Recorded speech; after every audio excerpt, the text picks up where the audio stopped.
Please start. All right.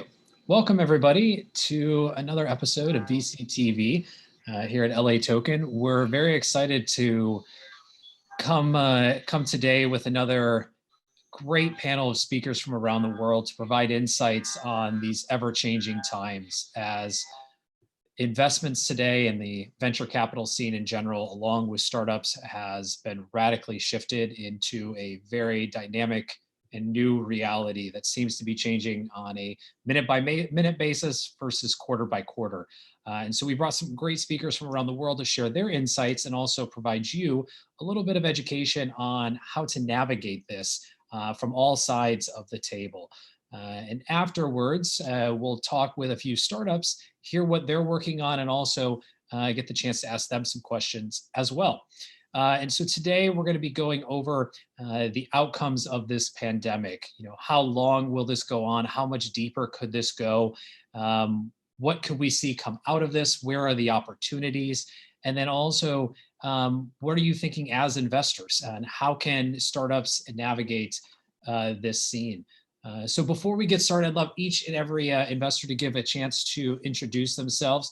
And since we are in the Brady Bunch type Zoom call here, which is our new normal today, I do want to start with Jonathan on this side of me. Jonathan, welcome to the show. We're super excited to have you. Could you go ahead and give a quick introduction, 1 minute for who you are and what you do? For sure, and it's a pleasure to be here. It's my first time. So just kind of going back to the Investor Brand Network, that's where it all started. And we have more than 40 brands today, one of which is Cryptocurrency Wire. We use news channels to disseminate information on the projects that we're working with. We work with quite a few publicly traded companies, more than 50 altogether. Obviously not all crypto, some cannabis, some FinTech, some, I mean, you name it, pretty diverse selection there. But we've been doing this for more than 14 years. We have over 5,000 syndication partners. And one of the things I really enjoy about my role as a communications director is I see a lot of news. I'm constantly, on pulse, and really enjoy seeing all the innovations happening on a daily basis. Wonderful, wonderful. And next up, Alex, welcome to the show. We're excited to have you. Loving the headset, by the way, going on. Give us your latest on who you are and what you're looking at right now. Thanks, Kyle. So my name is Alex. I founded the community called Gains Associates. It's a crypto community on Telegram mainly. And we publish daily curated news, insightful articles. We host fun and educational events with projects. We hold AMA sessions, quizzes, so that people can learn more. And we also offer investment opportunities. Very nice. Well, welcome. We're excited to dive in. I know the cryptocurrency and just bigger picture of digital currencies and blockchain has seen a dramatic surge during these times, and excited to hear your take on that as well. Nish, I think you're down this way, so we're going to go to you next. Sounds good. Thank you, Kyle. Yeah, I'm Nish Patel, based in LA. I'm an investor at Gravity Group. We like companies that really are at the intersection of emerging technologies like blockchain and other more mature, complex, high barrier to entry industries that are pretty ripe for disruption. And so totally agree with your comment around some of the tailwinds that some of the companies in the digital asset and blockchain space will see as a result of everything going on in this environment right now. So yeah, excited to get into that. Wonderful, welcome. And Belen, you're right below me right there. Welcome to the show. Belen? Oh, I think you're still on mute. Hello everyone. My name is Belen. I'm based in Barcelona. I am a corporate and data privacy lawyer, founder of Let's Play Worldwide. We do provide services to companies, big, medium, and startups in GDPR implementation. And we also provide legal advice on any corporate matters that maybe haven't. And thank you for inviting me. Happy to have you. And Zach, you're all the way in this corner over here. Welcome to the show. Would love to welcome you, and then also could give us a quick intro. Oh, you're on mute.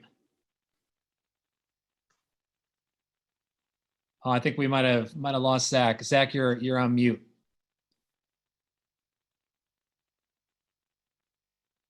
Okay, well, we're gonna wait for Zach to get his headset on because we can't hear him right now. He's on mute. But next up, I want to welcome Eli. I do apologize. So I'm with you. Okay, all right, Zach, go ahead. Eli, one more minute. Zach, go ahead. I wanted to thank LA Token.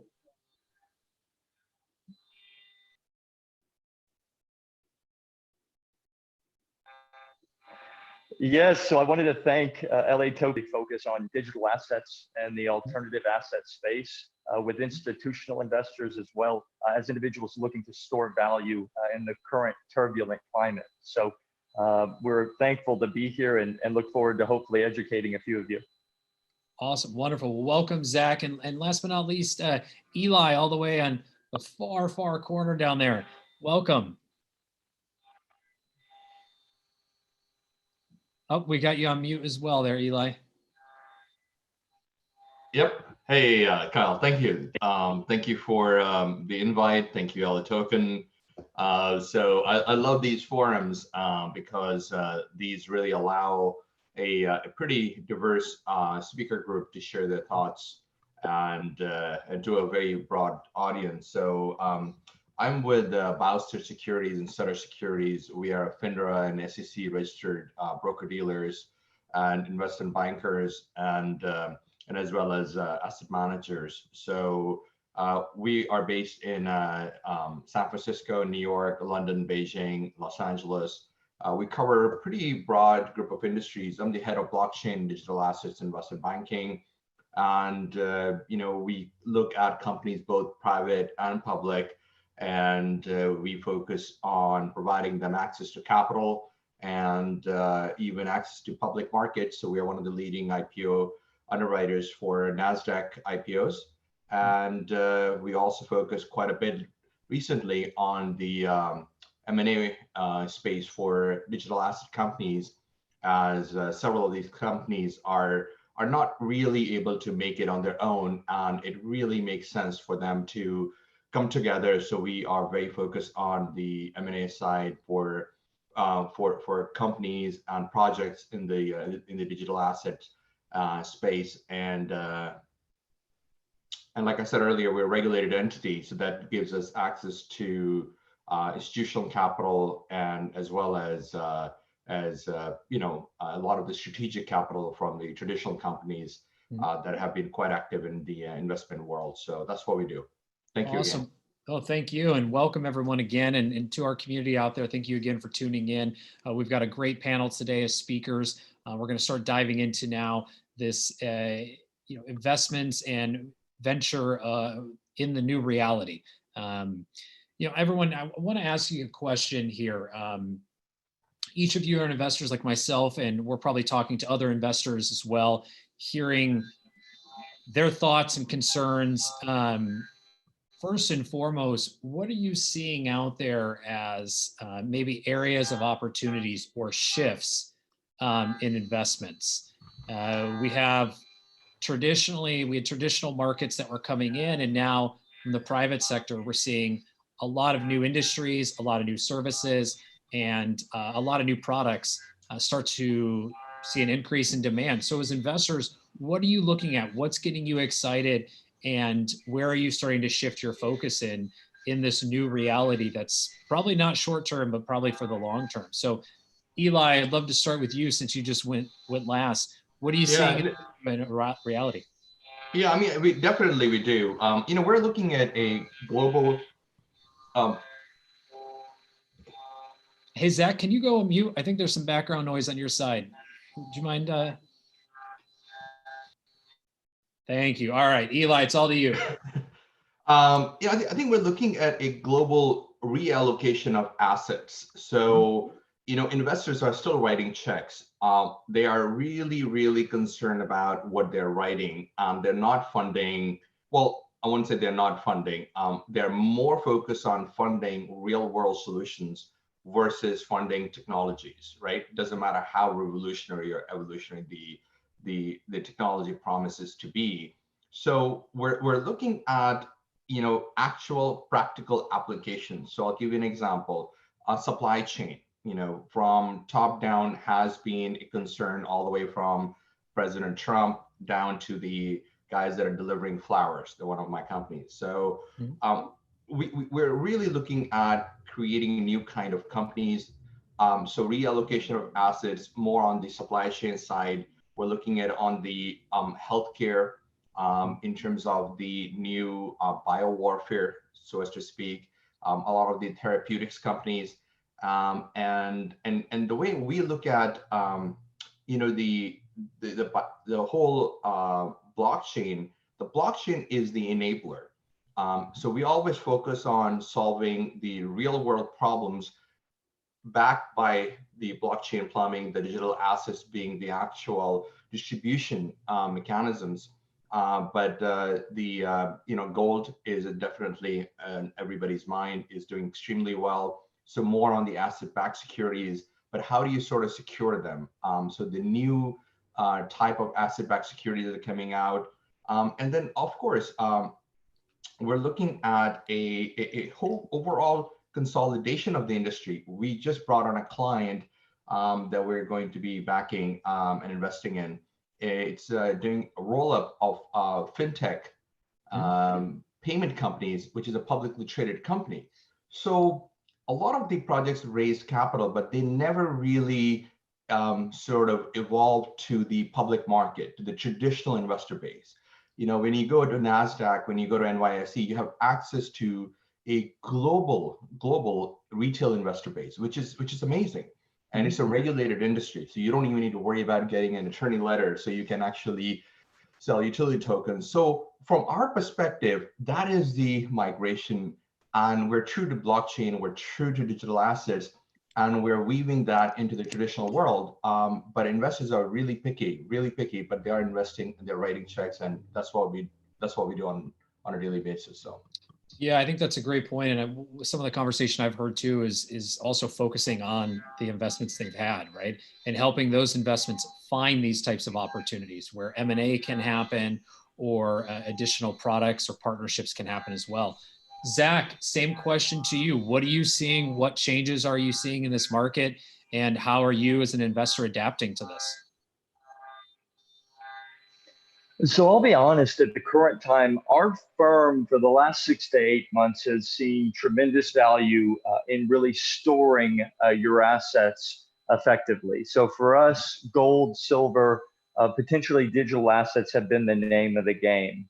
While this coronavirus epidemic has occurred, we've kind of forgotten about the telecommunications rollout that we have simply had under the guise of this issue, which was 5G. With 5G, we start to see, number one, 50,000 radiating emitting satellites in the atmosphere, but that creates tremendous opportunity for defense initiatives, as well as for telecommunications networks. We also see huge gains potentially in the defense industry across the board here in the US. With the oil industry taking a hit, you're going to see telecommunications start to pick up with 60 gigahertz frequencies that are going to allow 50 to 60 times the download and upload speeds that you did see with 4G. So what we really preach in the private sector right now is anyone who can create content,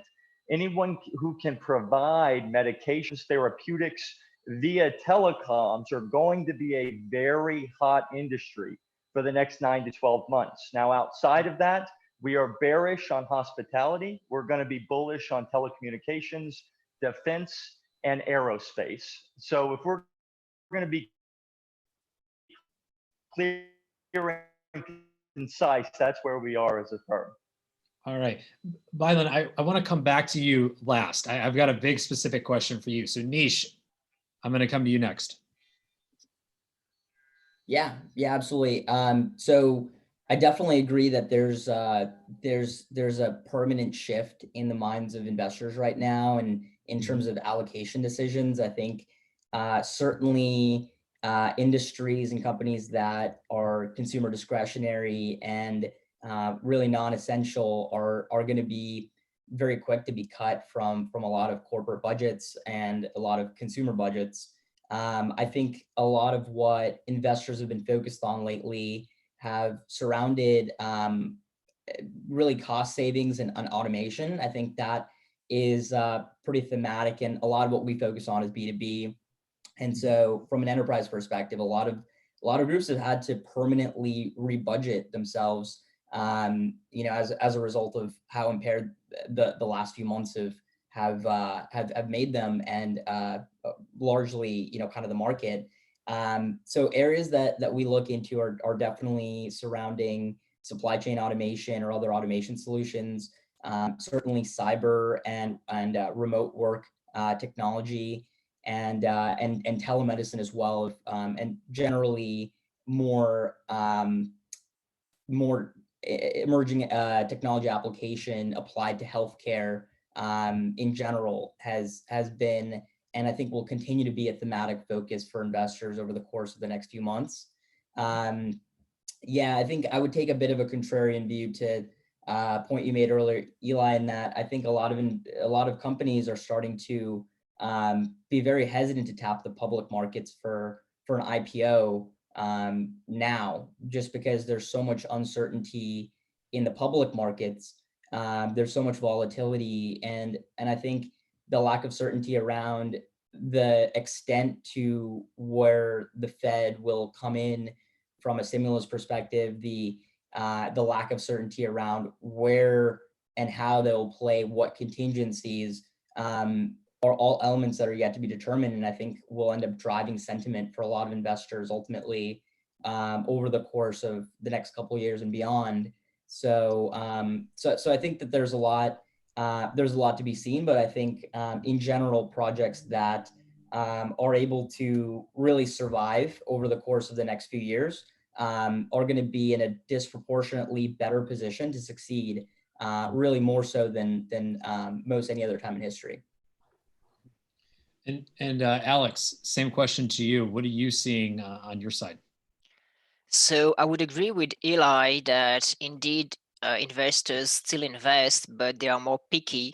For many people that at least are in my group, crypto was their first investment.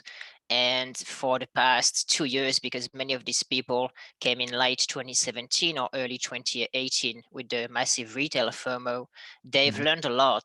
And so nowadays they're much more picky and they take their time. They know not to fail for, you know, classic scams and all this. So it's been very rewarding to see.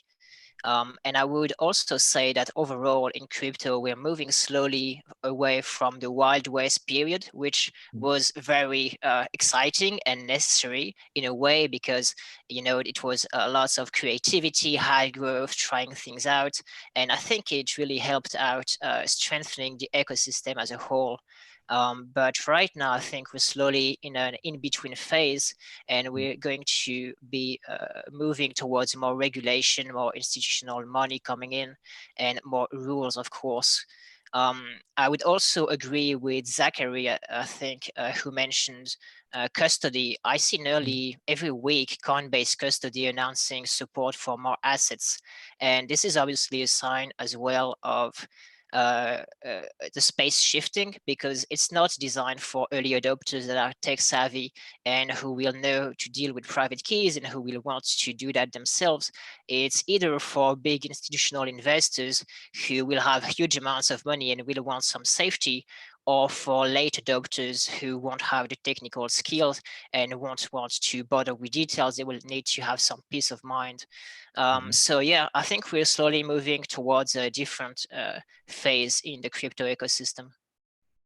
And Jonathan. Yes, sir. So I obviously talk a lot to investors and traders that's their main focus. So what I'm hearing will probably be a little bit higher level than what a grandma or uncle might be talking about. But what I'm seeing is that there's a lot of reluctance to be in the stock market right now because of the fundamentals. And there's also a lot of uncertainty with commodities such as oil. What will happen in the new world? How are things going to change with valuations now that certain commodities just aren't as needed? And what that's really done is caused investors to explore more than what they have in the past. Obviously, Bitcoin has now been on the radar in mainstream media for a couple years, so there's that level of familiarity. It's still here. It didn't really matter that it was already around for years in 2017. It was brand new to everyone else, and it just pumped big time, which we all know what happens when an investment goes up 10, 20 times within a few months. So now that it looks relatively cheap from where it was, I really just think that the biggest dynamic we're seeing is that people are interested in educating themselves, and in the process, they're going to find more than what they thought they would. It's a very good point. I want to come back to digital currencies in just a moment, but Belen, I saved you for last because of all the predictions and all the things that people are seeing insight-wise. The one thing that was not talked about and is also lacking in many conversations I have is around data. There is so much data that has been generated in the past 2 to 3 months and in 6 months, depending on where people are tuning in from, that it is probably the largest data set on predicting future trends that we may have ever had in such a short period. What is the impact of this? I mean, here in the Bay Area, we went from going to the grocery store to all of a sudden for the past 2 months, shifting to online delivery for all groceries. How does that change? Now that companies have all this data, what can they do with it? What can they not do with it? What are you seeing, or what are you protecting against around that realm? Oh, you're on mute. Well, Awesome. as you can imagine, the personal data approach to COVID has been a great issue. Everyone is complaining about geolocation, all these apps that are around and they're controlling where you are and basically considered as an intrusion to your privacy. So, but it's also true that regulations already allow this because, of course, if you had a medical crisis, as we do, you need that data, obviously, to save lives. So this is the bottom line. I mean, it's not that people should understand that governments need that data to assess what measures they need to take later on. Any people that are confined can start living home and so on. So, and I think at the European level, there are some guidelines that are really clear that the option of giving any data, whether you're sick from COVID or not, is a voluntary action. Meaning, you can give the data or not, it's your option. And of course, that brings, reflection to all of us, do we want to help in solving this problem or not? So I think regulation out there, data there, but people should understand that the reasons behind are not, for, making profit but for saving lives. So considering that, it's also true that in all regulations, they say, okay, processing of data is allowed, but you need to comply with regulations. We basically say that you have to preserve privacy and you had to count with what you cannot exceed certain limits. Let's put it this way. But yes, it's true that it's a big controversy. And as far as I know, the processors, the one that takes responsibility are governments. And this is also very scary for people because they start thinking, well, Big Brother, they're looking at us. But again, as long that all these measures are voluntary, you can do it or not, and you do it because you want people to know if you're sick, if you're surrounded by people, you can spread the virus around. So you need to avoid.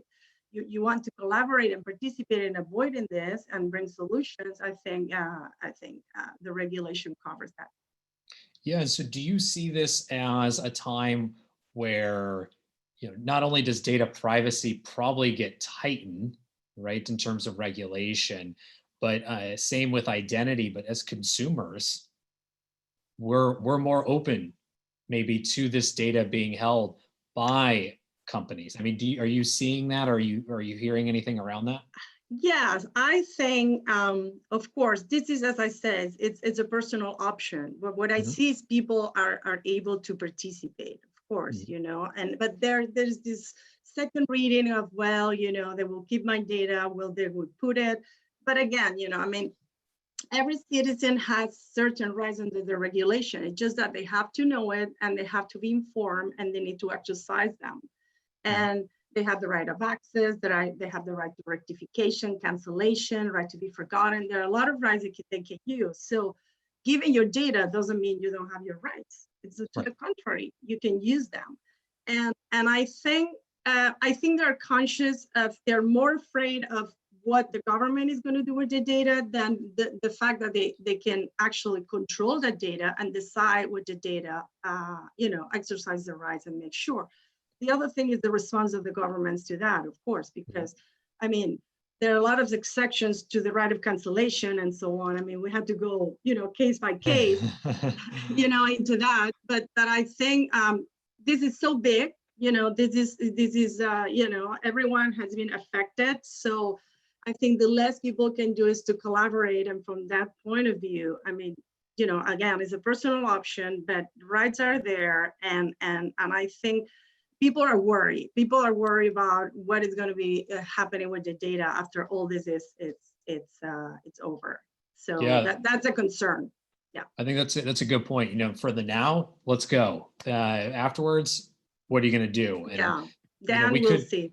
Yeah, we could see it for the better. We could see it for a totally different future. But guys, I want to get back to digital currencies and not because of the recent bull run that we just had at the crypto level, but I want to talk bigger digital assets. And there's a lot of talk that right now we're seeing data to show a surge of improvements in the FinTech sector. You know, we're seeing a higher demand for contactless payments. We're seeing a higher demand for online shopping. We're seeing a higher demand for some type of digital currencies as governments have been testing at the central bank level, probably more aggressively this quarter. Stable coins have started to become a more popular and conversational topic.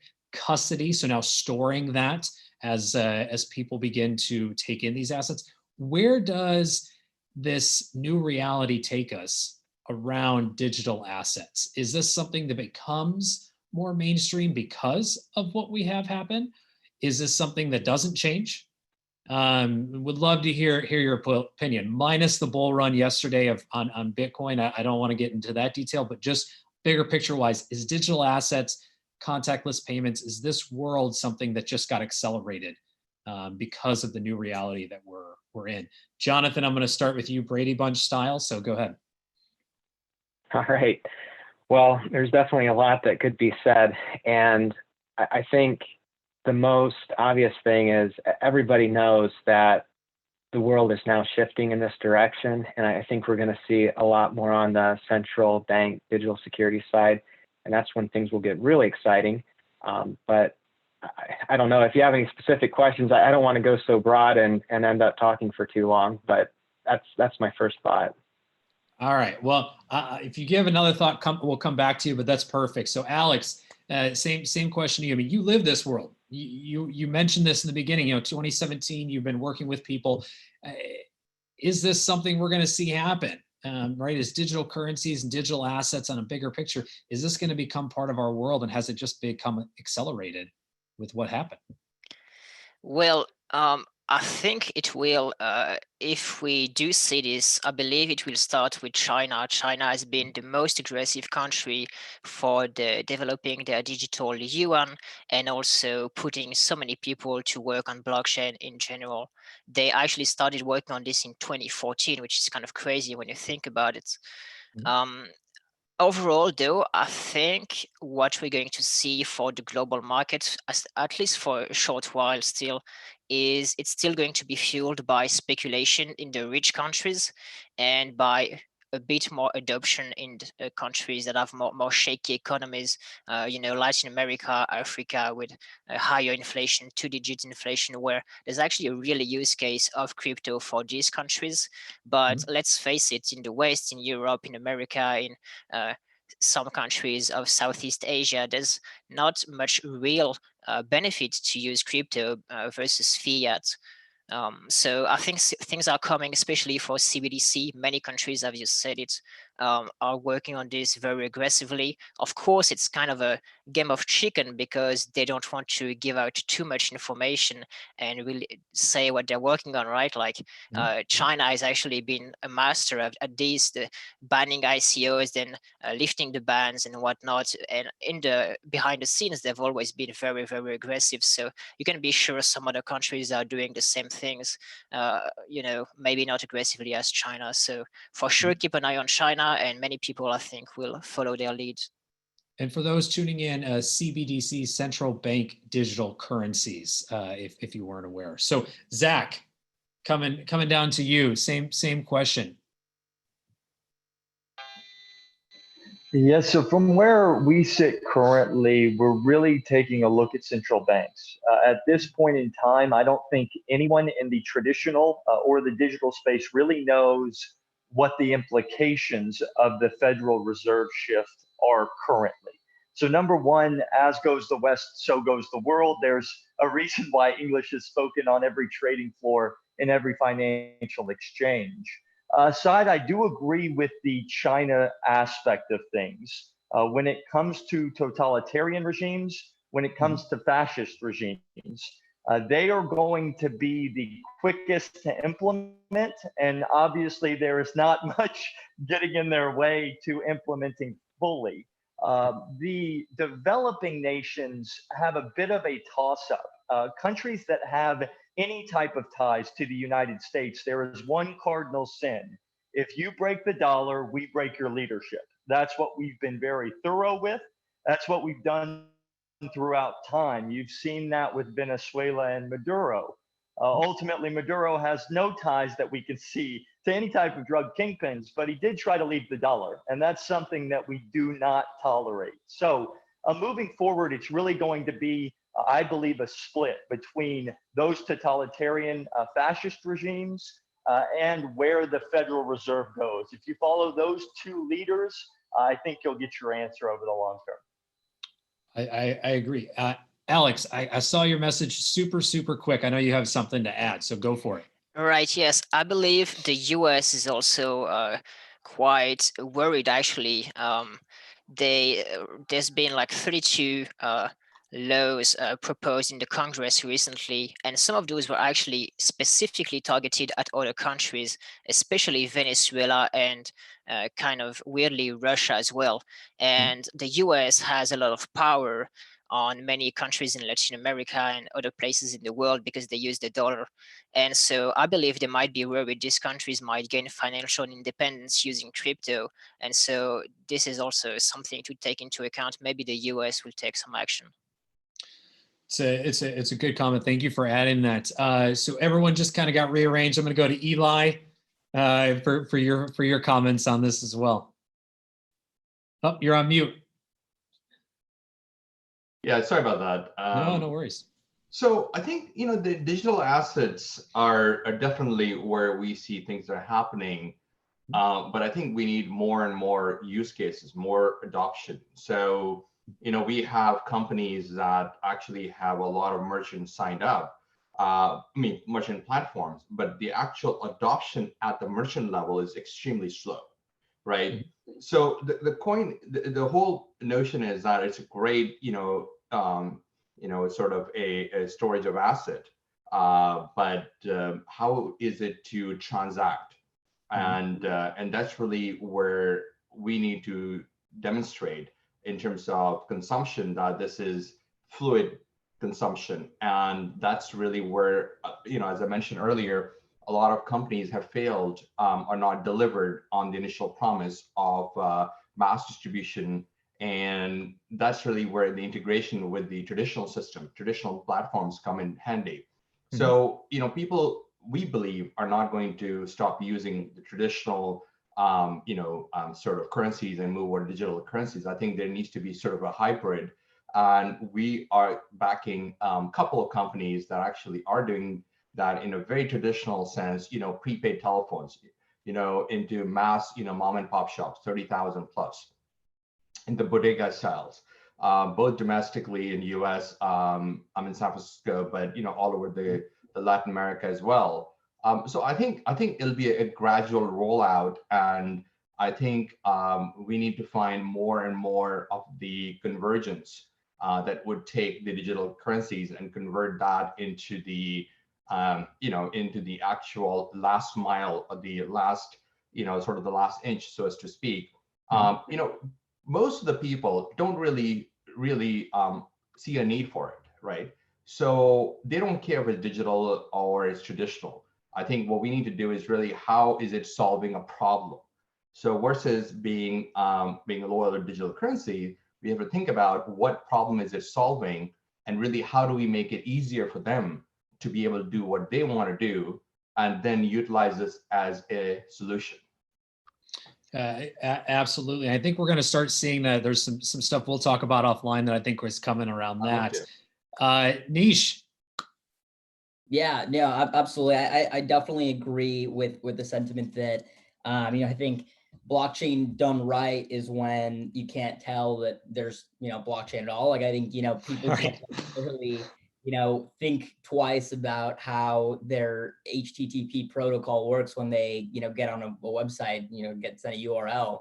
So I think that definitely companies that that are more consumer facing, that reduce those barriers of friction, are going to end up being able to see the most value aggregation amongst them. I think in general, what I've seen as an ongoing trend, even pre-COVID, crypto bull run, has been a focus on and really a shift toward leveraging blockchain at an infrastructural level. And so I think that's something that you're clearly seeing a need for. With, you think about the federal rollout of stimulus and how inefficient that's been. Even just delivering $1,200 to every U.S. citizen, which was the intention, has been such a inefficient process. We just don't have the financial infrastructure to be able to digitally to allocate funds just across our own country. And so I think a lot of these really unprecedented circumstances have started to highlight the lack of efficiency with our current infrastructure, and started to raise a lot of questions for the need to evolve and adopt more sound infrastructure and rails. Absolutely, and I agree. And we have a special guest who just dropped in. I want to give her a chance to answer this as well, because this is her world. Tess, welcome. This is Tess, the founder of Tess Ventures. Tess, super quick, because we got to get to the pitches. So real quick, any thoughts around this digital assets category of our technical world being accelerated due to the new reality that we're all living? Absolutely. Thank you. This is a great panel. Everyone's doing a great job. So on my side, I'm Tess Howe, the founder of Tess Venture. I'm a serial entrepreneur that was fortunate. I made the sacrifices very early on. And by the time I graduated from school, my company was acquired. Then later, I decided to focus on investing, to pay it forward from the experience that I learned, and hope that others don't have to go through the same mistakes. And with that said, the last decade, I've been investing in FinTech, AI, and other founders at early stage. The last 4 years, I've been fortunate to have been investing in blockchain and crypto projects and teams and initiatives. So very early, I saw the shift of how certain countries was embracing blockchain. And I being, my parents were from China, Hong Kong, and then, I was born and raised in Canada. And now, the last 10 years been living in Silicon Valley, and spent time at Stanford University, where I was able to see the forefront of the technology in every different area evolving. And because Silicon Valley is such a global hub, I was able to have the mind share of all the others that were coming from their country and kind of how their philosophy was. So to the point about why China has embraced blockchain, and they are probably going to be the country that has the biggest, grandest vision to lead digital transformation for the for this of the world economy. And that was something that they probably have made a very smart move towards, especially in this COVID-19 pandemic crisis. What us in North America has been doing very well is regulation that allows for good governance of mass adoption. So I think both is very important, where you embrace frontier tech, but also to have quick adoption, but you also need the regulation. So in my sense, I really believe that we need more groups that can bridge these two strengths, and sometimes it leads to some weaknesses, so that we can really embrace blockchain technology and crypto, having a China coin, or a other sovereign fund coin, and also hopefully ultimately we will be able to live what the future is of Jefferson, where the future is here. We really are transacting with digital currency. I myself definitely the last 3 years have embraced this, and it has caused such amazing speed, efficiency. And the ecosystem is still clunky because the technology is not all there. So that's why I want to invest in groundbreaking teams that have domain expertise, and they can help facilitate this transition. I also talk largely a lot about some of the portfolio companies I've invested in, and one of my favorite top company is doing biometric authentication, regulation tech, compliance tech, which all these are needed because privacy is something that users need to embrace.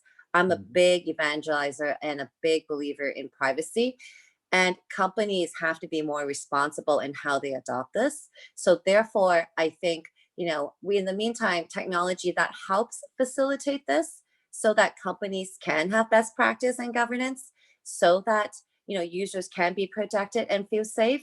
Yet also on the same token, users and the mass market of us who embrace technology need to speak up.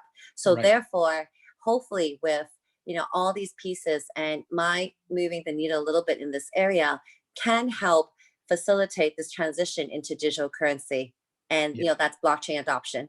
And it couldn't agree more. And I'm sorry to cut you off. I just want to make sure we get plenty of time with all of our startups. So thank you all, speakers and investors. You guys have been phenomenal. Great insights on what's happening. To our audience, I hope you got a little bit out of this. If you have some questions, let us know. We'll definitely be following up. But to the next part, founders. You just heard from a number of investors, from around the world on their thoughts and insights as to what's happening, what they're excited about, or how they see things shifting. Each of you now have a couple minutes here to pitch all of us and not just share your ideas, but also get some feedback from the investors themselves. So investors and our speakers, the way this will work is each company will have a chance to pitch for about 4 to 5 minutes. During that time, we'll be listening to their pitch. Each of you have a scoring or ranking sheet in front of you. If not, Elena will make sure you get that over. Just send her a quick message. We'll rank each company, and please hold all questions until the end so every company can pitch. We'll go back and make sure you can give all feedback or Q&A at the very end, and then we'll wrap up. So, founders, it's now your time to spotlight. We're going to start with our very, very first one. So Badi, the CMO at Sabbleassent. I'm going to turn it over to you. No, that's apologies for butchering the name, but Badi, it's all you. Thank you so much. Well, my name is Badi Oliver. Let me start my video. And again, judges, please hold all Q&A. I'll trigger it after all the companies have had a chance to pitch. All right. Okay, there we go. My name is Badi Oliver. I'm the CMO at Sabbleassent, and I'm just going to go ahead and go into the presentation since we're limited on time, and let's just flow through it real quick. I'm going to share my screen. And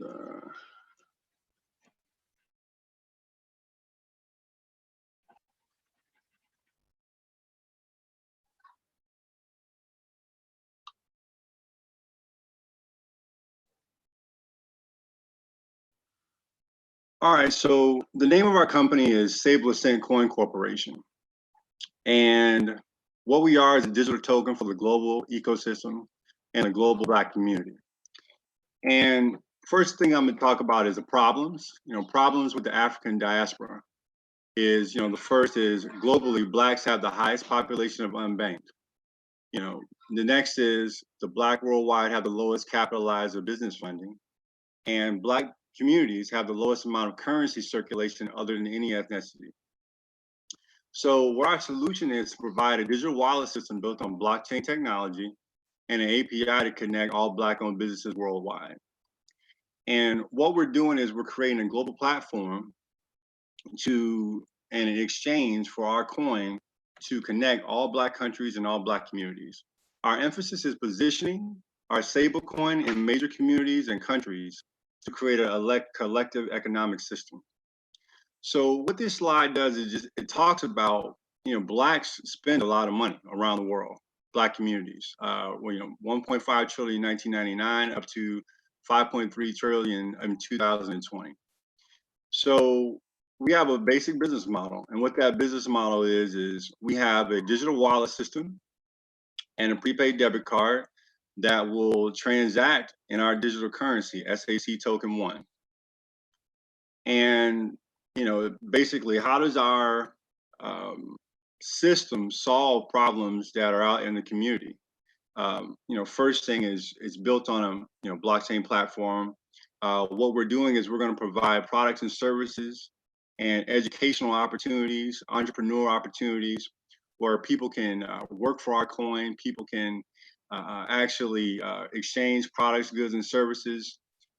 What we're doing is this is a government level and also grassroots initiative to bring it into countries that don't have the currency stability and the opportunities that we have in Western nations.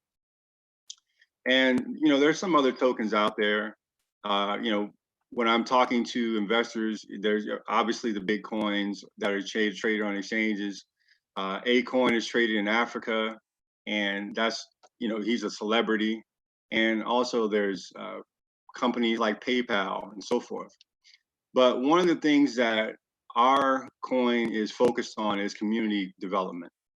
And when I talk to people, I let them know that, what are these other coins doing for the community? And when we reach out into the community and we talk to people, we let them know that our coin is focused on really empowering the Black communities around the globe. And there is that emotional connection with it. So people embrace it. One of the things that we're doing is we're giving back a large 2% of all profits to nonprofits. And our goal is to engage them on our digital platform, and inside of our wallet system, the businesses are able to find each other also. So it's a situation where we're not just launching this, but we are connecting it. And how are we getting this out to the people? First thing that we're doing is we're launching a global tech tour. We already had it booked in 5 to 10 cities, but because of COVID-19, we could not do it. So now we're going to launch a digital tour, and we're going to have people understand how blockchain impacts their lives in lower income communities, reach out to kids, start from an educational standpoint.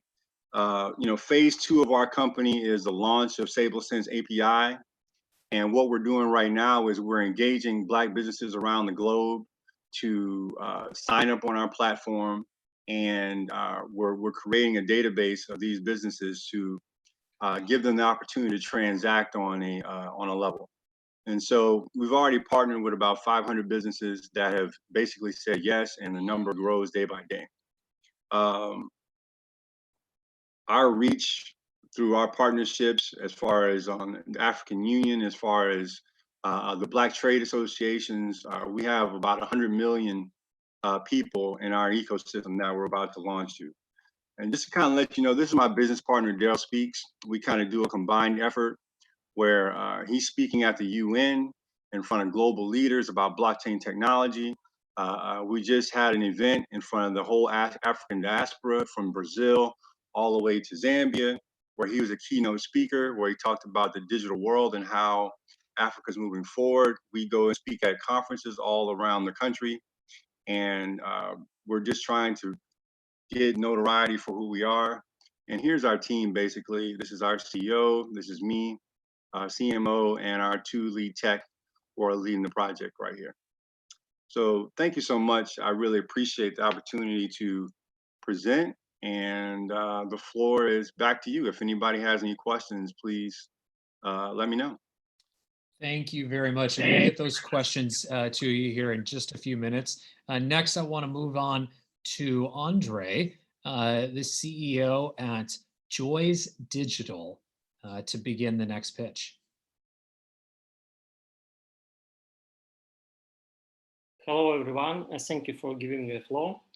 I'm present at Joys project. Joys is an alternative payment system that allows to use cryptocurrencies and fiat money too as a mean of payment in common stores and in e-commerce.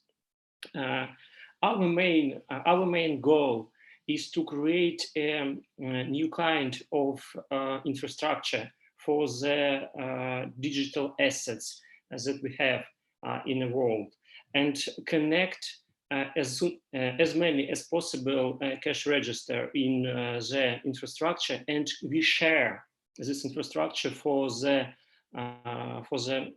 blockchain projects.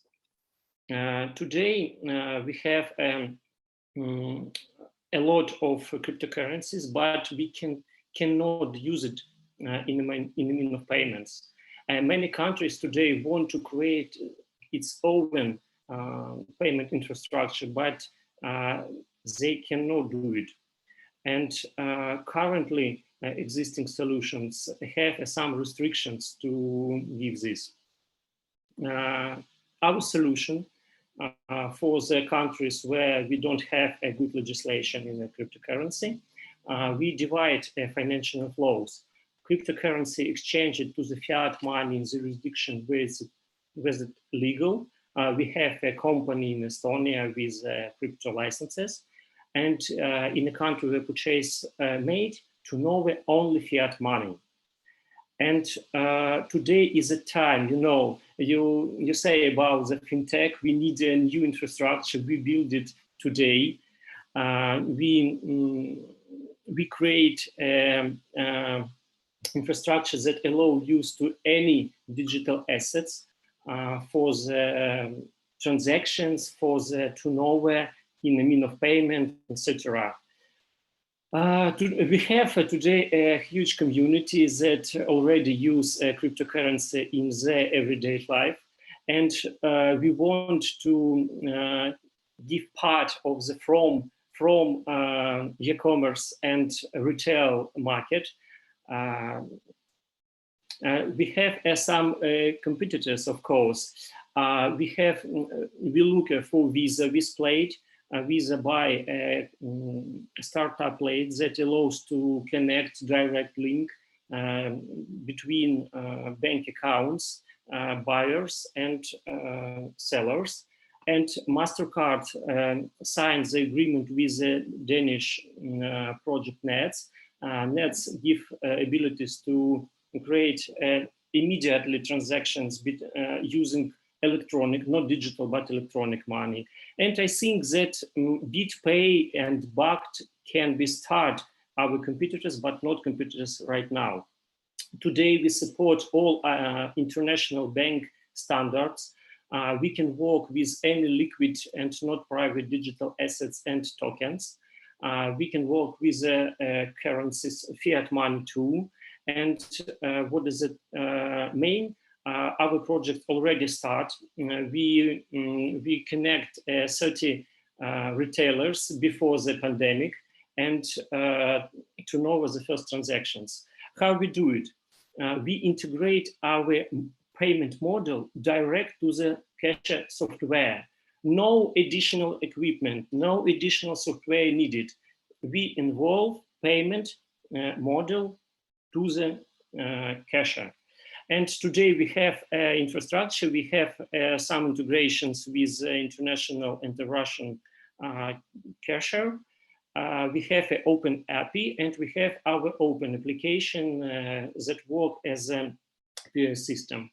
Our project, not only about payments, we added more and more financial services in our application and in our platform. Our team is 36 employer. We have a good opportunities and good experience in work with automation of retailers, work together with software vendors for cashier, and create a common based on fiat money payment systems.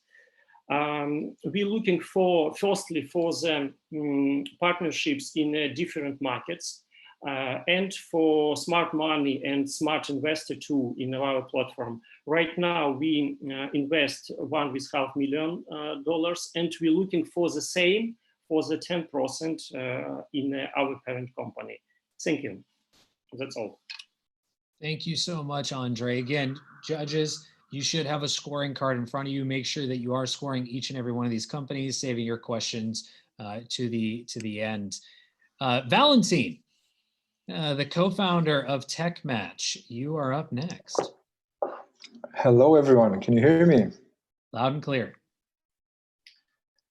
I think my camera is blocked. I don't. Okay. Oh, we got you. So, okay, so I'll put on the presentation. I'll switch off the camera from what I understood. So let's go.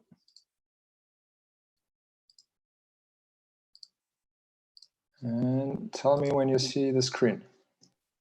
We see it. Okay, so first of all, hello everyone. My name is Valentin Maior, and I am one of the co-founders and CEO of Techmatch, where we provide B2B lead generation for software agencies. Techmatch aims to be a platform that helps software agencies save money and increase revenue by providing qualified leads, and I insist in qualified warm leads, and streamlining their sales processes at a fraction of the cost of hiring a sales team. Now, approximately 75% of our potential clients have stated that they have no internal sales department. I mean, I talk about software agencies or clear sales processes, and more than 50% are without marketing strategy. Now, our solution is, of course, generating leads, and we have multiple acquisition channels. We have data mining or prospecting, we have content marketing, inbound, and then we have a big network of affiliate partners. We go ahead and attract a prospect, we qualify and transform it into a lead in several ways. Might be product requirement documents, might be a request for proposal, and these all being modules in the platform. Then we have the bidding mechanism, where we invite the software agencies that we have on our platform, and we shortlist some of the best proposals, making them visible to the client, and of course, transforming it into a satisfied customer. Everything will be done in Techmatch platform. Now, let's talk about advantages. For software agencies, we provide better sales processes, more qualified leads, and save time, money, and generate more revenue. While for clients looking for software development services and end users, which are B2B, which are businesses in this case, we help them validate the idea. We quickly and in a curated mode match them with software agencies. We help them defining the PRD, and of course, if there's the RFP, go faster through the RFP process. Okay, so we are, by now you realize that we are in a software development industry. So the global market for software development outsourcing is estimated at approximately 500 billion. So even if it's a red ocean, there's still enough demand to be tackled and we think we're in a very good niche. If we were to talk about competitive advantage for our company, for Techmatch, we consider two verticals. System-wise or online, we're talking about the platform that helps us automate the lead generation and the lead management process.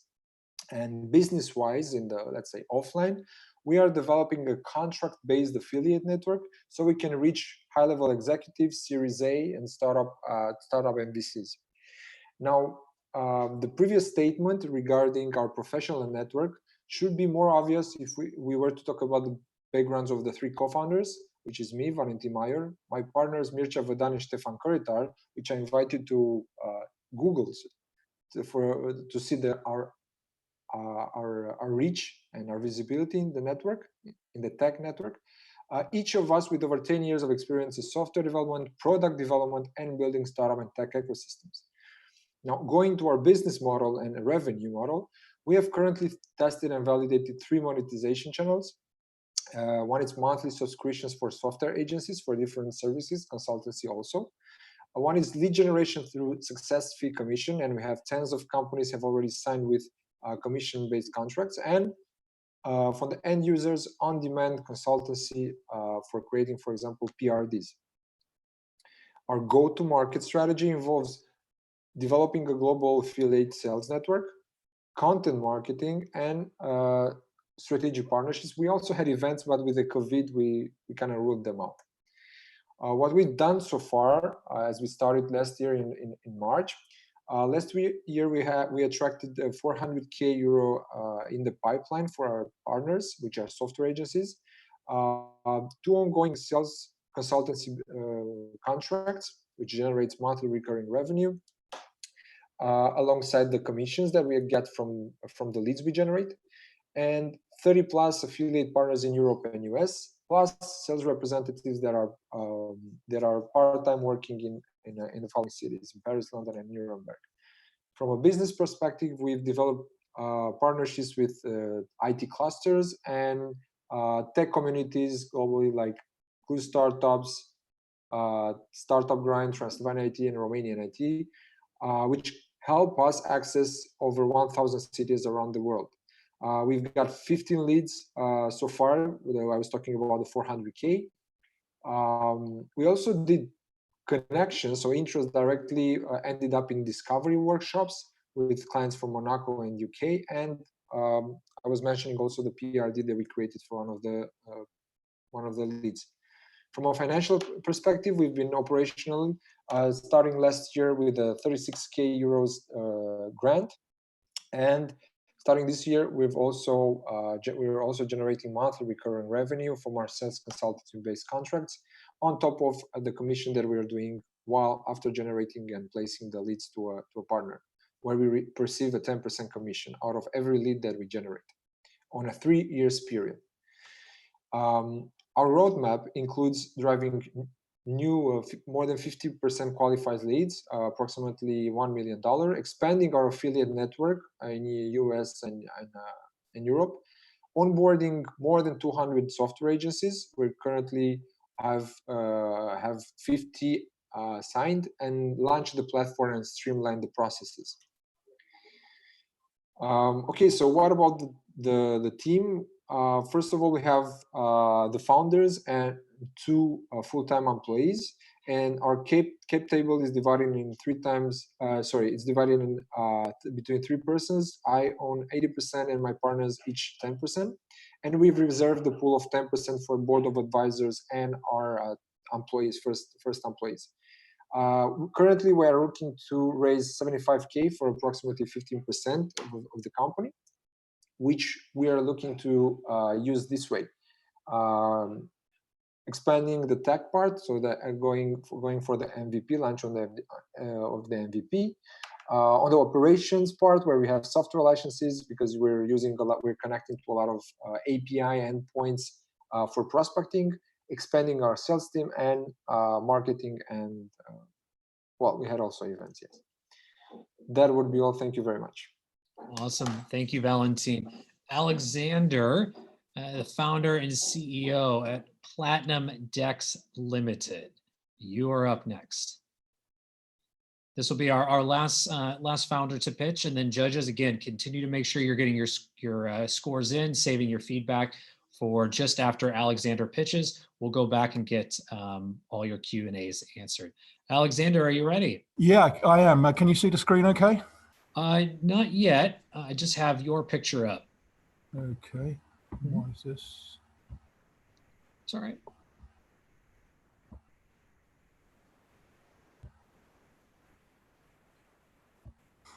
Okay, how are we doing? All right, coming up on screen, PlatinumDEX. We see it, you're a go. Okay, good afternoon. I'm Alexander Rogan. I'm CEO and co-founder of PlatinumDEX, and we're a disruptive fintech based out of London. We are going to deploy a global network of very secure data centers. Our data centers are going to be built, repurposed Cold War nuclear bunkers under mountains, like I had on my screen. All our data centers will be compliant with, from a physical security perspective, with the UK Centre for Protection of National Infrastructure. From the data centers, we're going to run owned global bank operations. Our industry, the industry we've chosen to go to, is beset by many problems, and we think most of these problems are actually ignored by the established players, but they're fixable. The biggest we think that we see out there at the moment is security. Huge amounts of money have been stolen from crypto exchanges over the last few years. I mean, last year alone, 4.4 billion went. Now, in addition to this, we think there's a lack of good governance. Corporations are hiding in the shadows. They're opaque by design. This makes the onboarding process difficult, and it certainly inhibits mass adoption. We've got answers to this. First and foremost, our security is better than anything out there on the market. We'll build our own platforms on our own equipment, and we'll deploy them in our own bunkers. Conversely, our competitors hand over control of the security and operations to the public cloud operators. I'm not dissing those guys, but in our great experience, public cloud providers minimize their own risk above those of their clients. Now, because we're going to do it ourselves, our clients will come second to no one. You don't see the US Treasury outsourcing Fort Knox.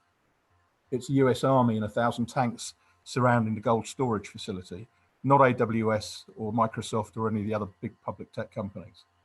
In addition, we've got huge banking experience and a very strong moral compass. So our business is going to be transparent. We'll stick to our principles, trust, integrity, and security. And we think combining this with our new remittance app, we will enable mass adoption. The timing we think is good now. The market's demanding security. Regulators want to see transparency. Both size and scope of the market are very attractive. It's about 1% of where it will be. Current crypto cap's around 200 billion, projected to grow to nearly 2 trillion in a few years. And the remittance market last year was worth 550 billion, and that's also growing.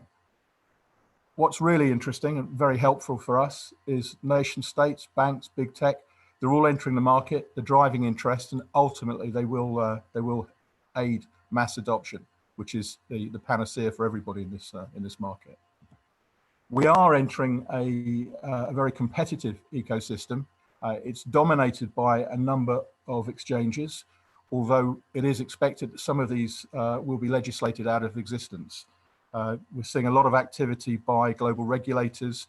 We're seeing a lot of movement from some very big names who are going from country to country to country, trying to find somewhere where they can stay.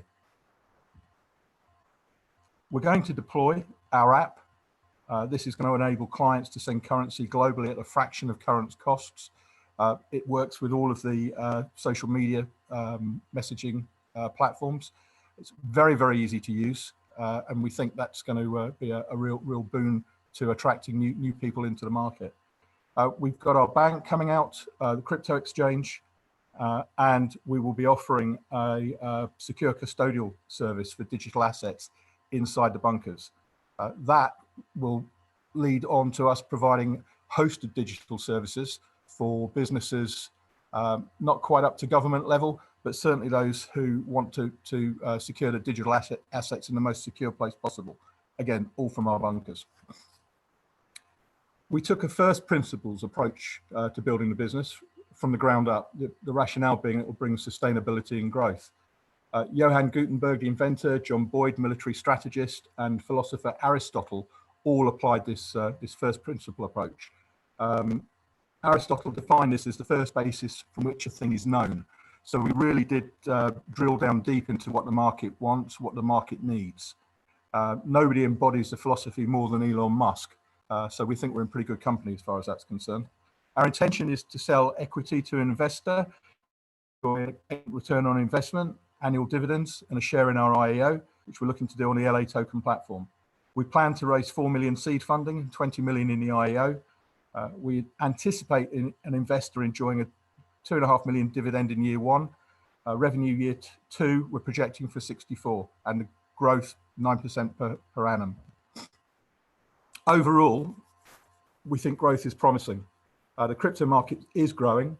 Room for expansion within the remittance markets is huge.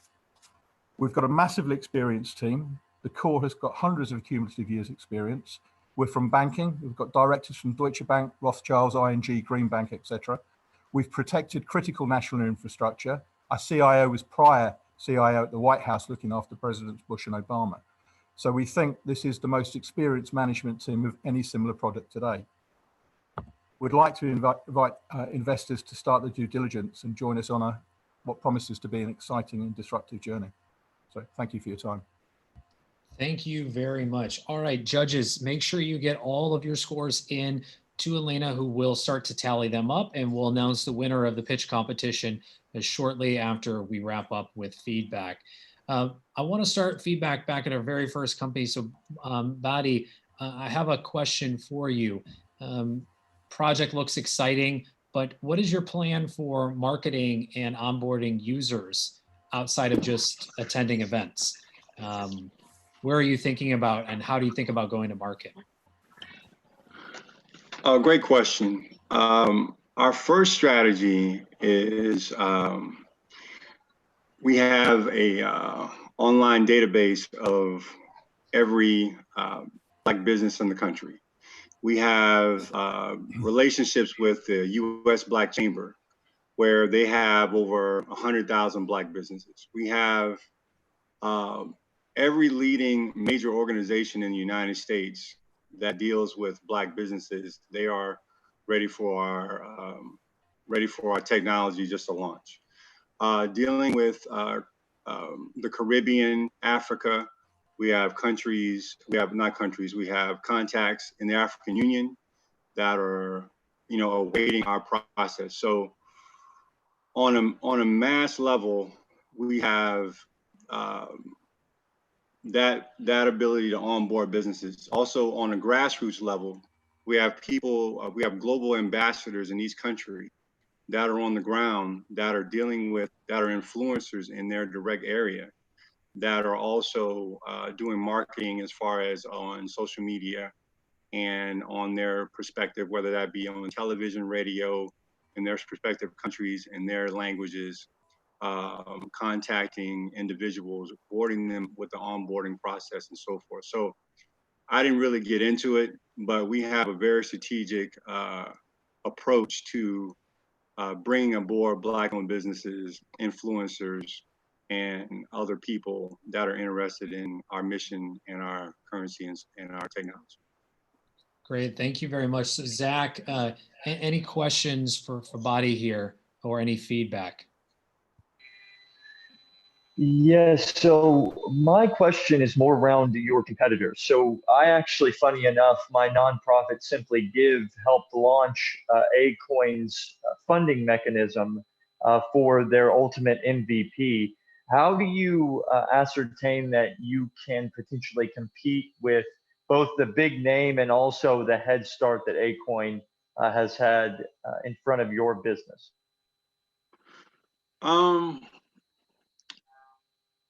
Well, first thing is the market is massive.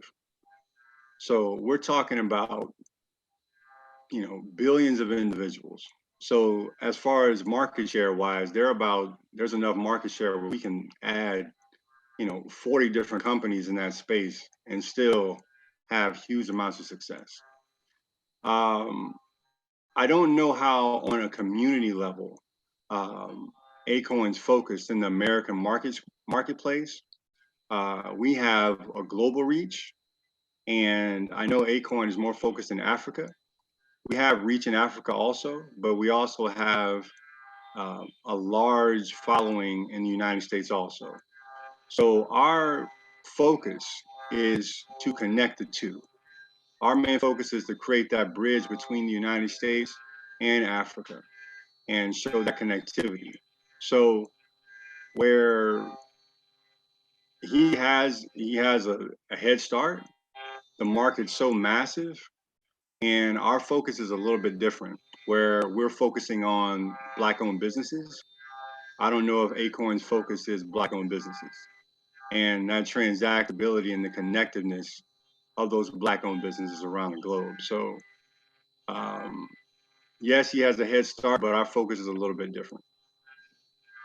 Thank you, Zach. Eli, any questions or feedback?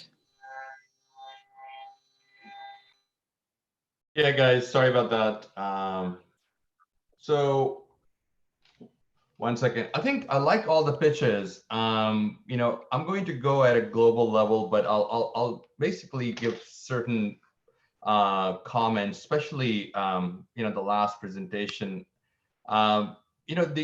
The global secure data centers, that's quite a huge undertaking. And when you have a lot of the compliant deployments, that's going to require a lot of capital. So I'm not sure if $4 million ask is sufficient. So that's something that's a concern. But overall, everybody did a really good job in terms of presenting, and just really, really good quality pitches. So overall, I think going back on the second to last one. So Eli, just real quick, just want to focus on Badi right now. We're going to come back to all the companies. So yeah, no, it's okay. No, it's okay. But so just for Badi right now. Okay. I think on the Badi, the important part is that your focus is, I know, the Black-owned community. The Black businesses, but how would you sort of compete with companies that already have the infrastructure and the deployment, and they can actually create a new offering, right, towards Black-owned? So they already have the infrastructure, the built-in infrastructure. How would you compete with that?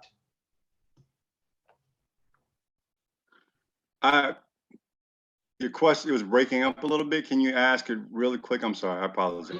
No worries. So I'm saying is that besides being the focus, the Black community, what are the other product differentiation that you have? What are the offering differentiation besides just the focus you have? As far as our technology, is that what you're asking? It's your offering. Okay. Our offering dealing with investors, or our offering dealing with the marketplace, or? Badi, let me help you out here. What's your competitive advantage? There's plenty of people that do something similar in the world. What is your competitive advantage against others? Thank you. Got you. Our competitive advantage definitely is the emotional attachment.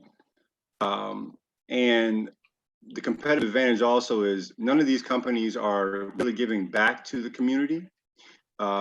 Previously in the presentation, I mentioned a bunch of other businesses, but none of these businesses are giving back to local nonprofits. None of these businesses are giving back to the community. None of these businesses are giving loans to Black-owned businesses. None of these businesses are creating liquidity for other businesses. None of these other competitors are creating communication with other distributors around not just the United States, but also in Africa and other countries also. So there are a lot of competitors out there, but none of them are assisting the community like our ecosystem is focused towards.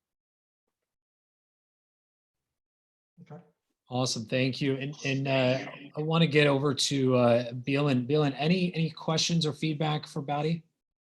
Yeah, well, Daddy, thank you for the presentation. I would like to know at what stage are you at in the investment? I mean, how much money are you put in the project so far, and how much do you need for the future? As far as putting funding into the project, we put over $50,000 to $80,000 as far as just getting the technology done up to this point. As far as investing wise, our technology is completed. Our main focus now is moving into marketing space. So currently we have enough capital to move into that marketing space, and maybe about 4 months ago, it would have been a great time for investors to really come in with that seed capital and so forth. But the technology being done, everything being done is more of a marketing, go-to-market type strategy. So we would be partnering with individuals. It would just be on a one-on-one basis, and having that conversation is more of looking for the right investor moving forward. Alex, any quick questions or feedback for Badi? Yeah, no, for sure the market is clearly there. The fact that Binance is also coming in is a great positive indicator. They're launching a social payments app starting in Nigeria, which is the biggest Bitcoin market in Africa by far. And they're going to expand to more than 30 countries by the end of the year. And there are also other competitors like Forum Network that want to do the same thing. So for sure the market is there. I clearly understood that your directive line is to put yourself with the emotional attachment, repeating the word black a lot. I'm very curious to see if that's going to work. I always like to reverse things and wonder how it would look like.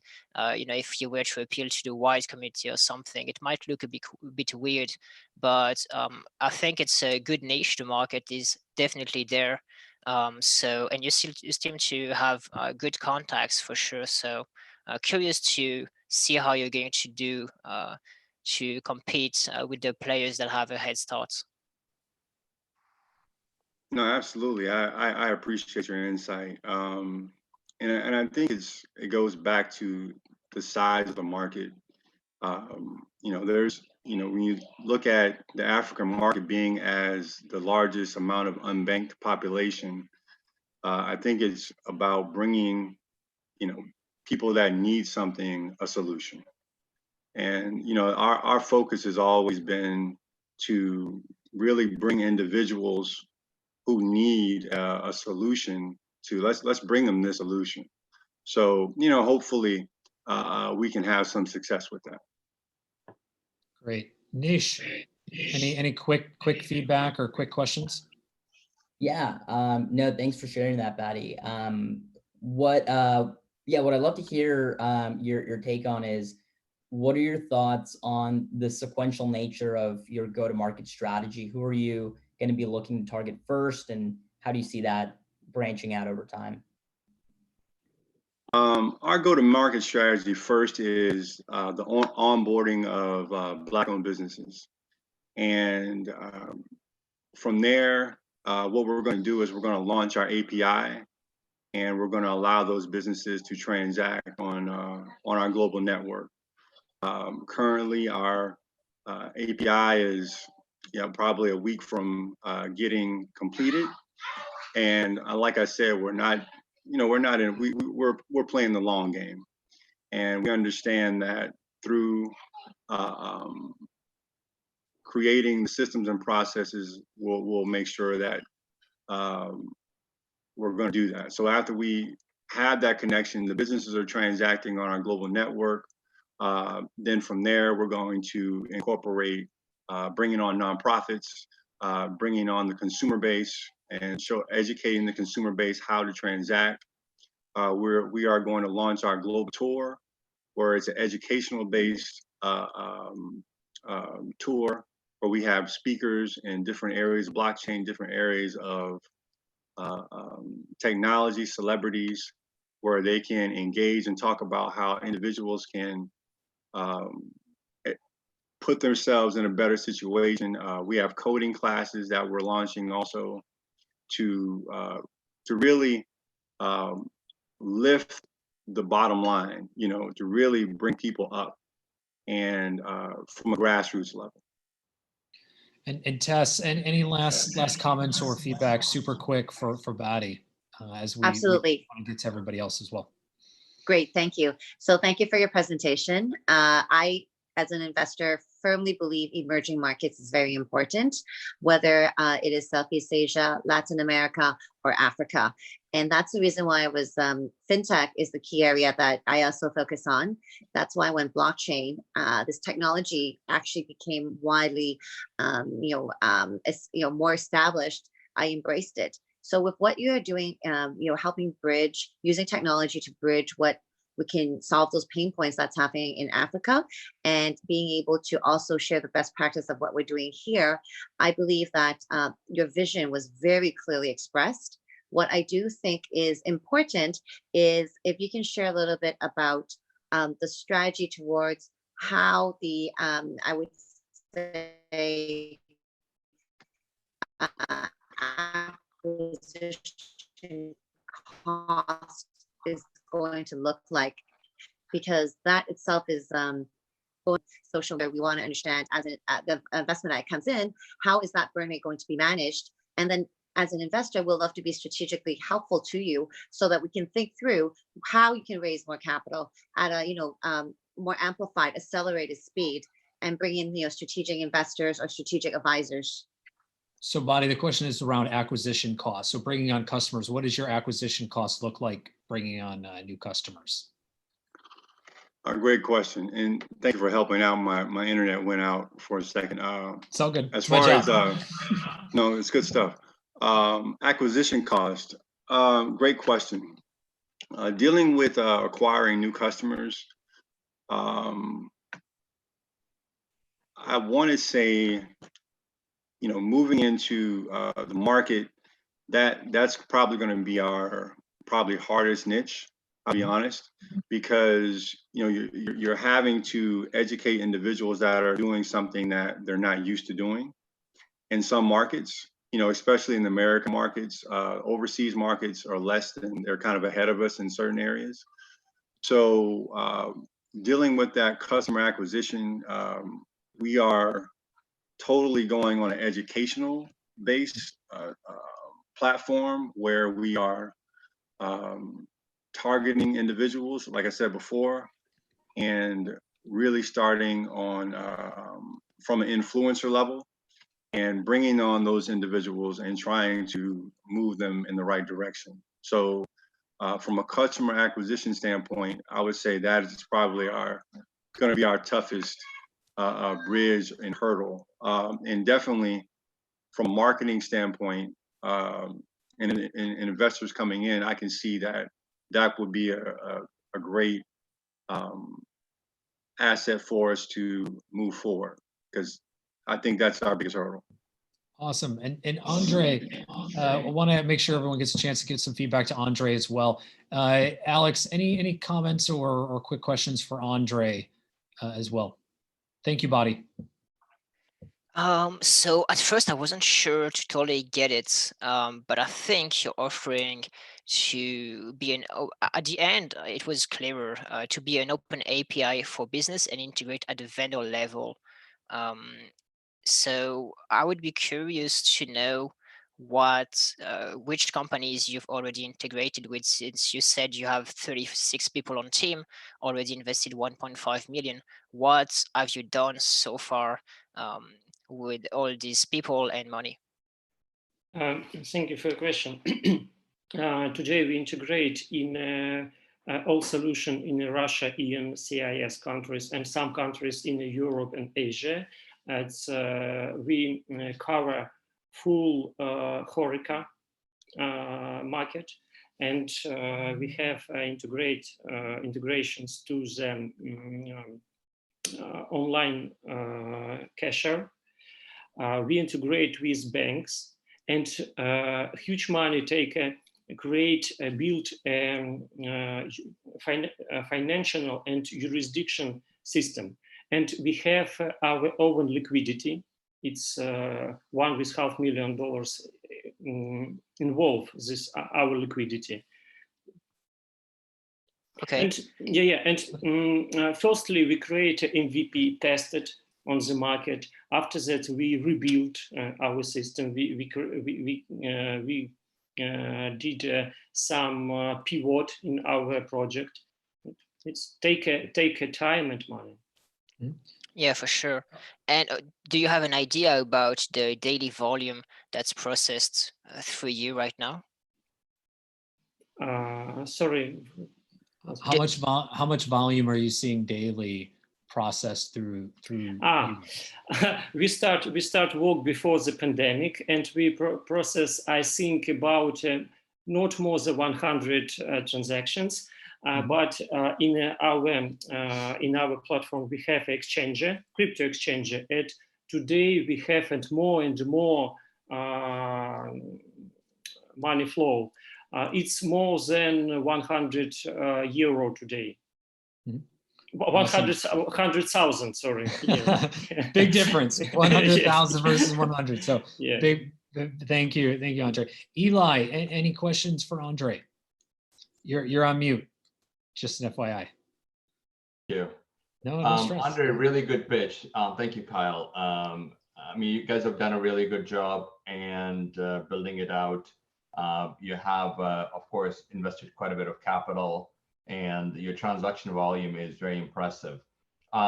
Just a quick question. What's your go-to-market strategy when you're sort of onboarding merchants, and how do you sort of incentivize merchants to promote you at the last mile?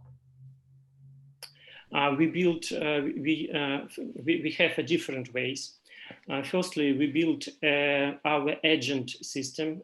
We share some money for each connect shops and stores in our system. Second one, we have partnerships. It's a very interesting and good team that make a multi-level marketing, and they use our platform, our coin, and our technology in their business. And of course, we are looking for partnerships with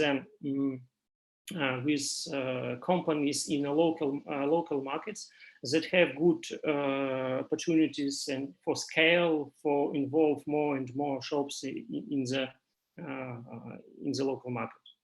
Yeah, that's a really good. I'm really happy to hear that you have the whole agent system, a reward program, and that is really critical because they're the actual sales team for you. And they're the ones that are really incentivizing the customers to utilize the system. So really good. Thank you. Nish, any feedback for Andrey? Yeah, no, you know, I think that it's just thinking at the scalability of trying to integrate at a vendor level. How are you thinking about being able to scale most effectively?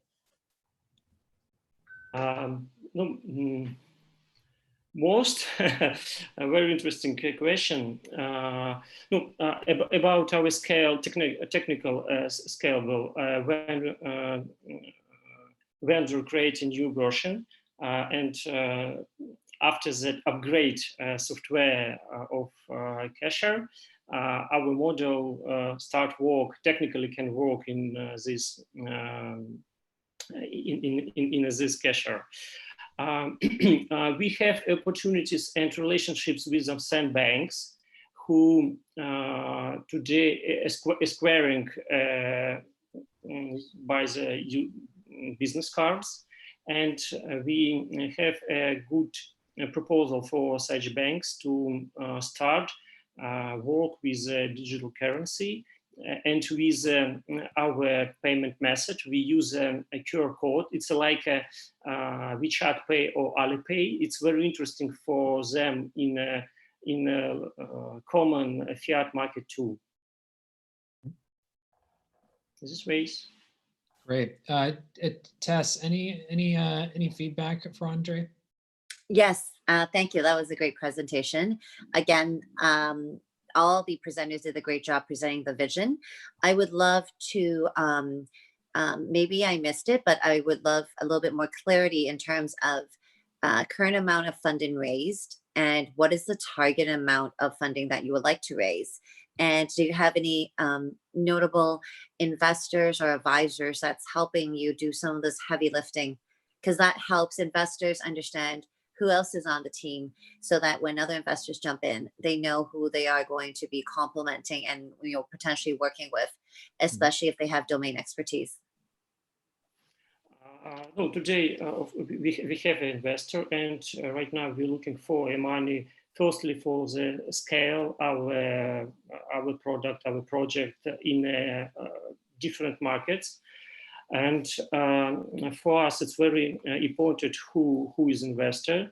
We're looking for an investor from the FinTech, from the common financial institutes, and from the retail too. Okay, awesome, thank you. And Tess, same for Valentin. So any questions or comments for Valentin as well? Yes, excellent. Yeah, again, great job on presenting with 5 minutes. It's not easy to get your full value proposition across, but I think everyone had a good job. I would love to find out, I mean, some of the feedback some of the other judges have already shared, I think has been useful for all projects.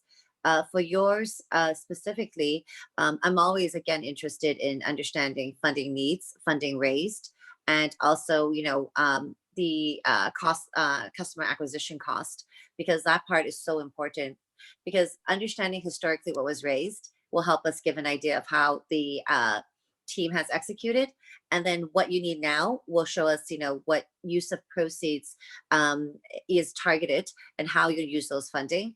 And then later, have you planned out properly how the new funding come in, how long that will last, which is the burn rate. So if you could talk to some of those points, that would be very helpful. Okay, sure. Very good questions. Well, first of all, regarding the existing funding, so there was an initial 36K non-equity funding. Based on that, and we ramped up the activities, and we managed to generate last year another approximately 14K, 14,000 euros, sorry, 14K. So there was, let's say, around 50,000. And at this point, I said we have monthly recurring revenue, somewhere around 4K. In terms of customer acquisition cost, this is not something that we have yet got to finish, and we know it's something that kills us. It's also because our model is scaled on the commission that we get on the leads, right? So there have been 400K and different size projects. So it's not easy in our domain to calculate, to have strict formula on customer acquisition costs. It more or less gets to that point when you know that the online marketing does such a good job, then you can get those numbers and see how many leads and where the sales funnel gets to. At this point, more leads were generated from the affiliate network, which is a passive way of generating leads rather than the marketing. So this is why we don't have the customer acquisition cost at this point. Regarding future investments, so we have this 75K, which we aim to direct on putting the sales marketing online, and then we were looking to get to an estimation of 500K by end of the year, with post investment after 100 more injection. So this is where the second round would be invested only on not everything, but somewhere around 70% on the tech part and 30% on the marketing side, because by then we would have all the other channels up and running. Alex, oh, sorry, apologies, Tess. Alex, any questions for Valentin? No questions really, but I was really I really liked the presentation. I think it was very clear. I liked the very precise number. I liked that you had a very clear plan for where you're going to spend the funds. And I think you've done quite well on a very small amount of funds to start with. And I think you'll get the 75K. And I'm really, I would like to stay in touch and see how things go for you. Thank you. All right. And then also now we've got Alexander last. So Zach, I want to start with you. Any Q&A or quick feedback for Alexander?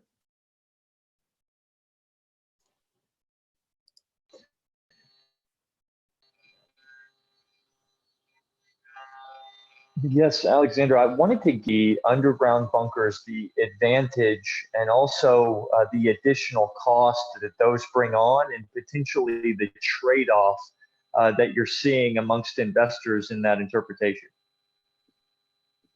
Kyle, can you help me with that? Because Yeah, I think what Zach's asking is, what are the additional costs for the underground bunkers, and what competitive advantage does it give you? Okay, we're talking about security. So I actually measured and weighed a mountain. One of the bunkers that we're looking at's got like 10 billion tons of granite above it. So it's very difficult for somebody to burrow their way through. I think Tom Cruise would struggle. Yeah. Then there's a 25-ton blast door. So once the door's closed, it stays closed. Yeah. So we're talking about something very, very secure. There are actually some real advantages to being underground in a bunker. We're talking about buying repurposed military facilities. They have got virtually unlimited bandwidth for data. The connectivity is amazing. The green credentials are also very good, because the ones that we're looking to move into in our second stage, this is the larger ones, are powered by hydro, water. So they've got they've got lakes nearby, and they're generating their own power. So they're going to be relatively inexpensive to run. They're relatively inexpensive to purchase. And there is a sort of a security there that's unlike anything else anywhere.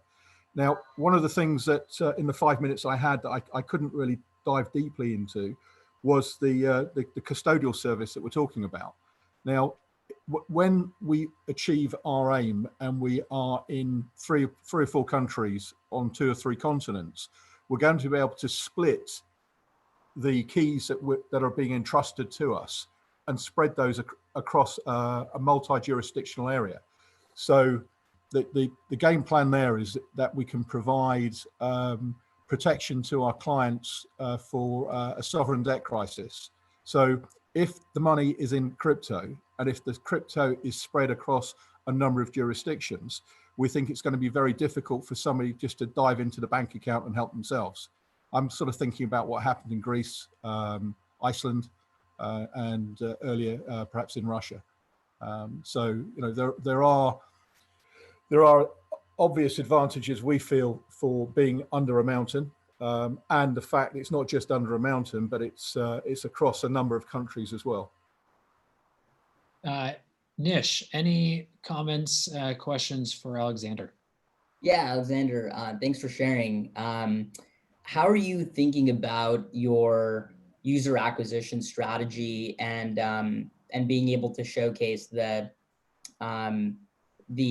prioritization of privacy and security over other factors? Well, privacy, security, compliance. I mean, this is part of our DNA. We've not started trading yet. I've got 7 people working in compliance for me. So, it's something that we really do take seriously. There's a list of standards that we're going to adhere to. I was looking at them yesterday. There's like 12 or 13 of them, all about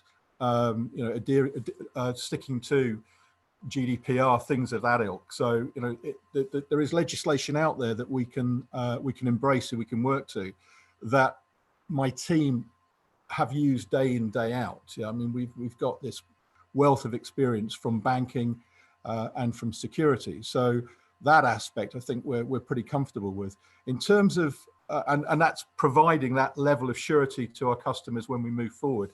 In terms of actually finding the customers, bringing people on board, a lot of it, obviously, it's going to go down to having a very strong and decent marketing plan, making sure that we're properly funded as far as that's concerned. It's been very interesting recently, very recently, with the pandemic, because I've seen a lot of pull as opposed to me knocking on doors. All of a sudden, people have been coming into us. So you know, we are of more interest now than we were before the actual crisis came along. So that's very positive from my perspective. In terms of us being proactive, we're going to use obviously the social media channels. We've drilled down quite deeply into this. We've obviously got sort of certain target areas where we're particularly interested in. You know, there's been discussion about South Central Latin America.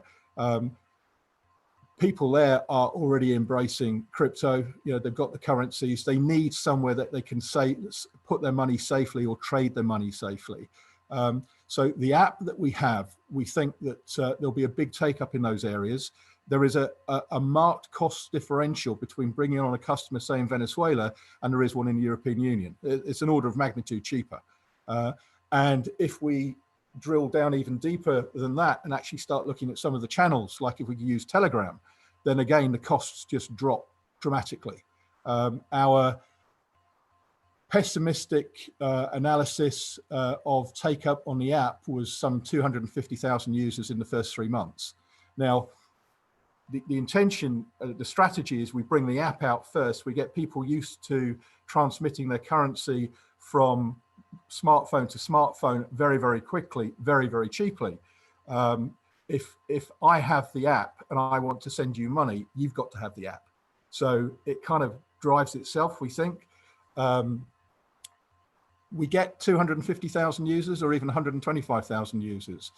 That's a lot of people that we're able to bring into our community. We can communicate with those people. Those people are quite likely to be interested in the initial exchange offering that we're looking to do with our token in a few months' time. So everybody that gets involved in the IEO is likely to be interested in trading with us as an exchange, so they can and somewhere where they can they can either trade or they can speculate on the actual currencies themselves. So it's very competitive, but I think we've got a compelling narrative. Yeah, it's I don't hear anybody else talk about trust and integrity and security out there. Yeah, and this is your money that you're looking to put somewhere. Yeah, you want to put it somewhere where it's not going to get pinched. And I invite you to look at the team on the website. I mean, there is integrity oozing out of these people. Yeah, I mean, one of the great things that I think we've managed to do is to bridge the old with the new. Yeah, I mean, our deputy chair's got 40 years experience in the Alex, I want to hold you off right there. I apologize for interrupting, but I want to make sure you get a little bit more feedback. So Belen, excuse me, do you have any questions or feedback for Alex? Alexander? Hi, Alex, thank you for the presentation. How do you deal with cybersecurity in your project? And we all know this is a threat nowadays that is growing day by day. So having data centers, I think that's one of the most concerns for the project. How do you handle that? How do you see it coming, affecting the growth and the escalation of the project? Okay, thank you. That's a great question. We are primarily security practitioners, and the whole project came about because we were asked to not sell our product to people with it, existing people within the industry. Yeah, so we identified where the problems were. We went and spoke to people who obviously remain nameless, who decided that they really didn't want us to be involved in looking after their projects, their cyber security, securing their exchanges, and then lo and behold, they get robbed. Yeah, so our background is cyber security or kinetic security, and we brought the two together. The team that I have, I think you wouldn't see such a skill set anywhere else except maybe in an alphabet agency. And some of our guys have worked for these people. So, we've got 20, 25 years experience on average across the board in cybersec. My CTO secured email for like a parliament. Yeah. One of my system architects looks after security on an airport. Our CIO looked after, probably the highest profile target in the world when he was at the White House. Yeah. So, it's something that we're massively confident in what we're able to do. And our intention is to build a black hole. Yeah. And we'll raise the bar so high for people to actually try and get into that they won't bother. The criminals, the businessmen, they want a return on investment. And we make it so difficult for them to get in, they will go somewhere else. And there is so much low-hanging fruit out there. If you look at the pitch deck I flew through, when I was talking about the competitive environment we're moving into, we listed an analysis that was done by a third party where they rated the security of all of those exchanges. And it was woeful, absolutely woeful. We're actually going to offer a bug hunt bounty on the exchange. So if an accredited white hat hacker can successfully breach, we will pay them $1 million. Nobody's done that. Yeah, I mean, we are really confident in our capabilities. That's not our website, that's the exchange, yes? So. Wow. Well, Alex, we look forward to hearing more about that, and we'll make sure everybody gets connected afterwards to follow up with further questions, because it sounds like you've got some more details, and even I have some questions around that as well that I would love to get insights on. But without further ado, each of you as founders did a wonderful job, as all the investors said, and I'll reiterate as well, pitching today and answering questions. But this is a pitch competition, and we do have a winner. And so I do want to announce the winner today. Let's see, Valentin, you are our winner today. Congratulations. We're very excited. And again, everybody did a great job. Someone had to win as it's a competition, but nonetheless, all investors here are going to be available, including myself and the LA Token team, to do any kind of follow-up or any kind of questions that you have. But as we wrap up, Valentin, congratulations. Let everybody know where they can find you and your company super quick.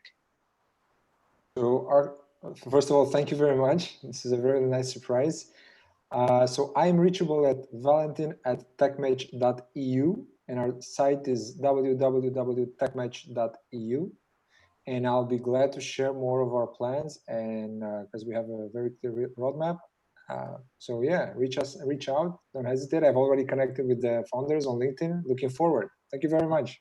Awesome. And Elena from the LA Token team will actually connect with you afterwards to follow up. So thank you as well. Next, Alexander, congratulations. Where can everyone find you? Super quick, website and email. Okay, email alexander.rogan@platinumdex.com. And website the same, www.platinumdex.com. And love to hear from you. Awesome. Thank you. And Andrey, same to you. Again, great job today. Looking forward to where things develop. Where can everyone find you? Thank you. My email is Andrey, joyce.digital. It's very simple.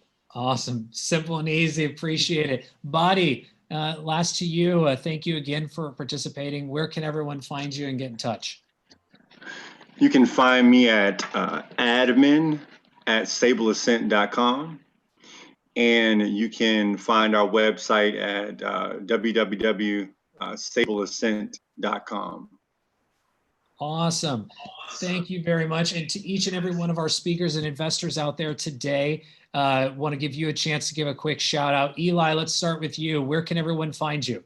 Yeah, my email is eli@Bausted1828. I already put it into the group chat. Looking forward to hearing from you. Probably the best group of startup pitches. Very excited. Valentin, I didn't get a chance to tell you, but you did a great job. Just a wonderful, wonderful project. I'd love to learn more. But thank you, Kyle. Thank you for the invite. Yeah, thank you. And Alex, to you next. Where can everyone find you? Right, LinkedIn, of course, and if I'm really available nearly all day, every day on Telegram. You can find the Gains discussion group at Gains Chat and find my username there. Awesome. Belen, then Zach. Zach, just in case you need to get back off on mute. So Belen, to you. Hi, hello everyone. You can contact me via LinkedIn. My email address is belenmartin@icab.com, @es. Perfect. Zach, to you. For LIS Global, you can find us at lisglobal.net and myself at Zachary at lisglobal.net. And that's Zachary with a CH.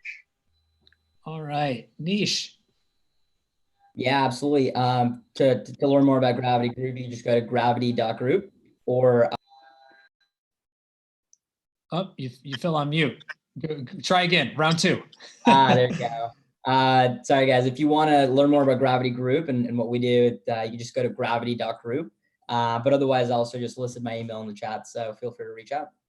Awesome. Tess, last but not least, where can everyone find you? Thank you. Definitely. Great job, everyone. Please find me on LinkedIn or on Twitter, which is at TessHow1, and LinkedIn, Tess How, you find me there. Thank you. Awesome. And to you, the community and audience, thank you so much for joining in. Again, thank you to all of the founders. Great job today. To all of our investors and our speakers, we appreciate your time and look forward to having you back.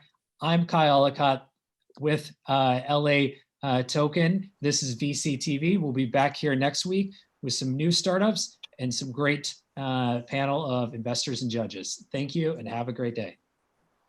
Thank you, guys.